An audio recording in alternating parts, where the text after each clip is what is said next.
It's been a busy week focused on regional and international issues for President al-Sisi, that is President of Egypt, of course. The Egyptian leader was in Washington meeting with the President of the U.S., Donald Trump. William Lawrence is a professor of political science and international affairs at George Washington University. He specializes in North African history, policy, and culture. Professor Lawrence, thank you for joining us. Egypt officially backed the UN-led forces in the West, but now President Sisi of Egypt is meeting with the opposition. What do you make of this gesture? Is he hedging his bets? Actually, he's been formally neutral, but he's been backing the East for some time. So the East is backed by Saudi Arabia, and Haftar met with Saudi Arabia just a couple of weeks ago, by Russia, and by Egypt and by the UAE since about 2014, when General Haftar declared war on the West. And the West is supported by the UN and by the friends of Libya, except that the French have sort of been on both sides of this. And there's a whole French-Italian competition going on. But it's clear that Sisi's agenda is very similar to Haftar's agenda. He wants to wipe out anyone that's a radical Islamist and anyone affiliated with a radical Islamist, and they believe that's the best way to establish stability in Libya and therefore stability for Egypt's western flank. Regarding the ongoing tension in Libya, a UN top official said recently that the United Nations position will not change. There is no solution except a political one. What do you think will happen next in Libya? Not a political solution, and he's wrong. I mean, every conflict in Libya since 2011 has been settled militarily, and there's no reason for the militias on both sides of the conflict to believe that this one won't be settled militarily too. We did have an aborted Libya political agreement from 2015 that was partially implemented but then failed, and that was the basis of the Western government being formed. The Eastern Parliament, of course, is still the parliament for Libya, and we have two executive governments. Going forward, I think there's been a lot of wrong analysis. Some people say that Haftar is just there for a photo op and he'll withdraw. I think that's wrong. Others say there'll be a long, protracted stalemate. I think that's wrong as well.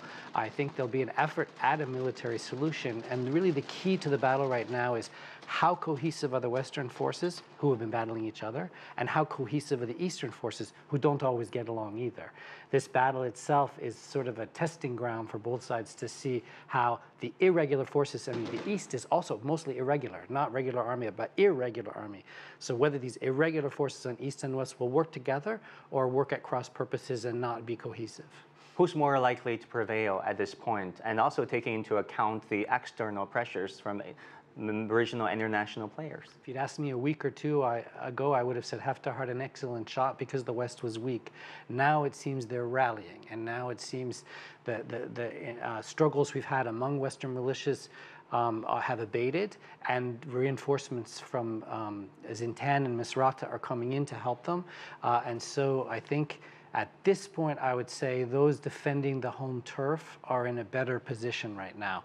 But ultimately, Haftar struggled in Benghazi 3 years before he took it. And I think in Haftar's mind, it might take a long time before he can vanquish in Tripoli as well. Now let's shift gears a little bit and talk about Egypt. You did extensive work in Egypt.